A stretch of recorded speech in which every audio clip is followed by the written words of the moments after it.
David R. here. Today I'm going to talk to you about this book, Success is Never Ending, Failure is Never Final, by Robert H. Schuller. Now, Robert H. Schuller was a televangelist, motivational speaker, author of several books.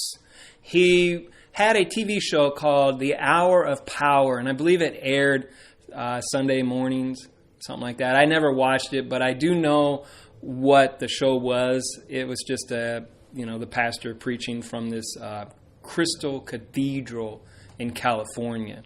So, he had a nice little background there, but I never watched it. It wasn't my thing. Well, the book is written from a Christian perspective. So if that's not your thing, maybe avoid the book. But he's not preachy. He just mentions God and Jesus and occasionally a Bible verse. But I think anybody could still read this old book. It's from 1988, so it's kind of old, I guess. Now, the book does have little rhymes in it to kind of bring points home, but they're in there sporadically. So one rhyme might be, too often we think through our peers and not through our ears. Or success, don't knock it, don't block it, unlock it. Or turn that scar into a star. You see, they're very corny little rhymes. But anyway, the book is divided into two sections. And that's pretty simple. Success is never ending, failure is never final. That's it, part one, part two. In part one, success is never ending, he describes what he calls possibility thinking. And when you're a possibility thinker, you are a positive thinker. You have faith in the future. You are open to all kinds of wonderful ideas. And you're a dreamer. You dream big. He says that a dream evolves in 10 steps. And the first step is that the dream starts in the mind of God. That's where the dream originates. He says that dreams that capture our imaginations and our wills begin with God. Step two is God matches the dream to the dreamer. So whatever it is he thinks you might be capable of, then you will fulfill it. It comes from him to you, and there you go. Step three is the dream takes on a life of its own. So it's like a seed, like a little seed. You put it in the ground, and whatever it is, if it's a tree, it grows into a giant tree with leaves and all these different limbs. The seed, the dream, takes on a life of its own. Step four is God times the evolutionary process. So you have to be patient. You are on God time now. So, don't sit back and do nothing, but also have faith, and God will sort things out. Step five, surprising support comes from unexpected sources. Joseph Campbell, the mythologist, author, teacher, I guess he was too, he said that when you are following your bliss, these invisible hands will come and help you. Help you with whatever it is that you need help with. And Schuller would say that God does this. So maybe Joseph Campbell was referring to God when he said invisible hands. I'm not really sure. But still, it's the same concept. Step six, temporary setbacks can cause frustration.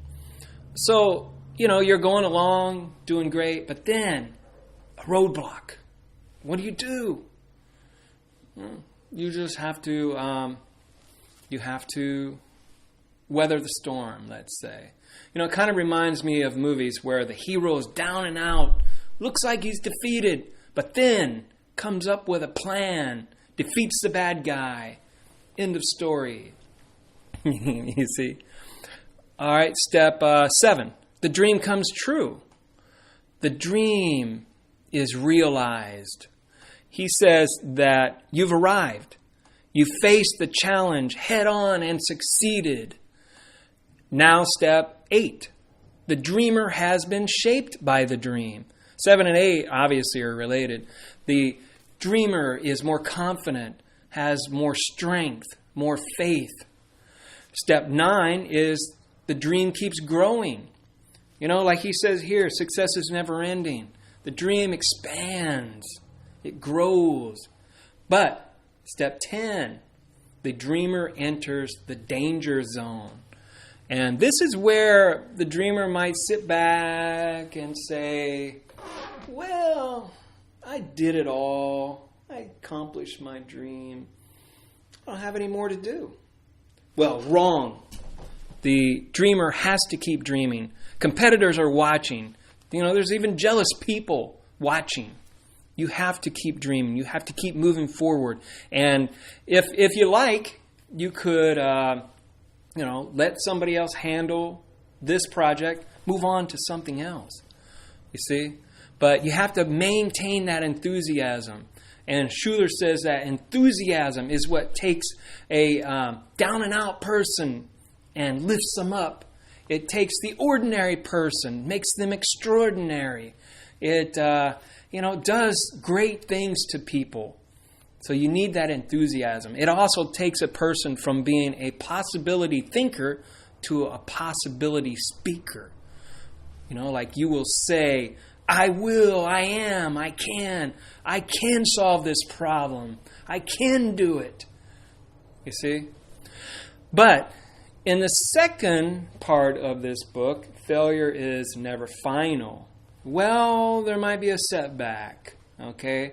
There are 2 stages to this. Stage 1 is damage control, and stage 2 is renewal and recovery. Now, in stage 1, there are 4 steps you want to look out for. Step 1 is you want to be able to keep a sense of humor. So you want to try to look for whatever is humorous about your situation. I don't know if you can find something. The second step is to accept and receive the comfort that is offered. You don't want to look only at the bad, or you don't want to reject these people. And that leads me to step 3 is draw close. Don't push them away. Draw close to the people who care about you. You know, don't let them pity you, but look for the good that's coming your way. And step 4 is work hard at holding your life together. Don't look at drugs or alcohol or self-destruction. All right. Stage 2, renewal and recovery. Now, Schuller uses some rhymes again here. He says, possibility thinkers are wow thinkers. They think bigger. They think better. Possibility thinkers are now thinkers. They do it now. They don't procrastinate. Possibility thinkers are how thinkers. How can I do this better? How can I get back into the market? And possibility thinkers are pow thinkers. They knock out problems. So, you see, I kind of animated that, but anyway, that's the point. He says that starting over is not necessarily bad. It can be interesting, actually. I think it can be. I think everybody should start over something. I think if you've been doing something for so long and you're highly successful, that's great, sure. But you might want to branch off, do something a little different. I don't know, whatever it is, branch off or try something completely different. So, well, he says in the last chapter, now come alive with hope. He says that God's love saves us from cynicism and leads us to possibility thinking. He says that God's love saves us from blind doubt to eye-opening faith. So if your eyes are closed, you don't see where you're going. You doubt. But if your eyes are wide open, you have faith. You see all the possibilities that exist. He says, God's love saves us from defensive fear to receptive love. Don't be afraid to accept the love, to accept those people who care about you. Don't be afraid to be reborn. He says God's love saves us from stubborn pride to honest humility. You don't know everything, so ask somebody who does. He also says God's love saves us from dishonest denial to frank admission. If you have a problem, admit it. Don't deny it. You know? He also says that God's love saves us from guilt to pardon. So when you accept Jesus as your personal Savior, you don't have the burden of guilt anymore. You're saved. You see? So this book, I think it's pretty amazing. It's a little over 200 and something pages, but it's a nice one. It's a nice little read. I got the thing for like 10 cents, and I enjoy it. I just don't think that books like these, or any book really, should be forgotten. You know, it's only 10 cents, 1988. Probably headed for the garbage can, but I saved it. I saved it from the garbage can. And found that it was quite interesting. So I recommend reading it. Read every book. Read anything you can find. They're all interesting in their own way.